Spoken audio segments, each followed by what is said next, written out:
بسم اللہ الرحمن الرحیم۔ السلام علیکم۔ آپ دیکھ رہے ہیں IH وائس۔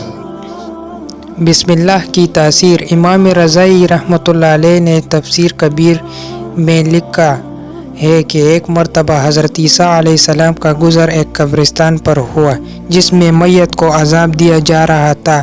دوبارہ وہاں سے گزرا ہوا تو دیکھا کہ قبر میں رحمت کے فرشتے ہیں، عذاب کی تاریکیوں کی بجائے وہاں اب مغفرت کا نور ہے۔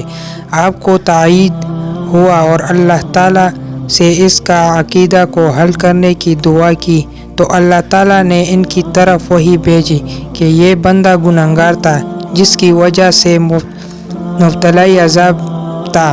مرتے وقت اس کی بیوی امید سے تھی، اس کا بچہ پیدا ہوا، وہ بچہ مکتبے میں داخل کر دیا گیا۔ استاد نے اسے پہلے دن بسم اللہ الرحمن الرحیم پڑھائی، تب مجھے اپنے بندے سے حیا آئی کہ میں زمین کے اندر اسے عذاب دیتا رہوں جبکہ اس کا بیٹا زمین کے اوپر میرا نام لیتا ہے۔